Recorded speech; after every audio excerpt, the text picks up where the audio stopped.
In this video, I will demonstrate how to perform a 400 gigabit Ethernet layer 2 traffic test to measure throughput and other key performance indicators. To complete this test, I will use an ONA-1000 with a 400 gig module in BERT software release 1.2, a QSFP-DD transceiver, a simplex single mode LC to LC patch cable, and a 10 dB attenuator. You also need cleaning tools and a fiber inspection microscope to ensure that the patch cable is clean before connection.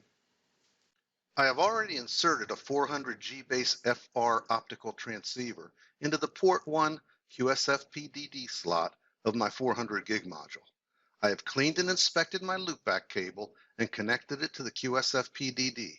Later on, I will add a 10 dB attenuator to the receive side of my QSFP-DD. I'm ready to test. The ONA-1000 has a home screen from which you can navigate to the Systems menu, Job Manager, or Tests. The System menu is identical to the T-Bird 5800. Note that the ONA-1000 has 2 batteries. Battery life is over 1.5 hours. The 400 gig module can be launched using the Home Screen Tests menu or the bird icon at the top of the screen. Again, the user interface is identical to the T-Bird 5800. The unit currently supports Ethernet 400 gig optic self-test, quick check, RFC 2544, Y1564, and layer 2 traffic tests. I'm going to launch the layer 2 traffic test. The quick config at the top of the screen lets me edit commonly changed settings, but let's look at the setup menu.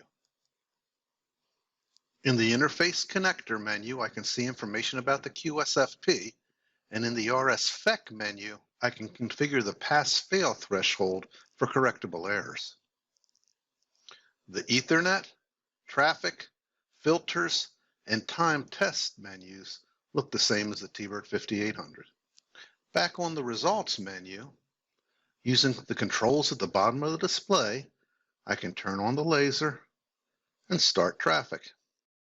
I am sending and receiving 400 gig, as shown in the summary SLA KPI results.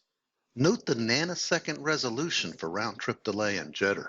This is the main view for assessing network performance, but several additional views are available. Interface results include Signal, CMSI host media applications, Pluggable, and Lambda. The pluggable results include current and power. This QSFP-DD draws about 10 watts. 400G base ZR optics will draw close to 20 watts, and the ONA is ZR ready. In Ethernet, RSFEC stats, I can view correctable and uncorrectable error rates. In RSFEC per lane, I can view per lane error counts and rates to isolate electrical or optical lane issues. In RSFEC error distribution, I can see the distribution of correctable errors. The Reed-Solomon FEC algorithm can only correct code words with up to 15 errors, so this stat lets you see if you're approaching non-correctable error rates. I will demonstrate this by inserting a 10 dB attenuator between my LC patch cable and the receive side of the QSFP-DD. My signal levels are now marginal, and my error rates have increased and are approaching the uncorrectable threshold. That concludes my demonstration.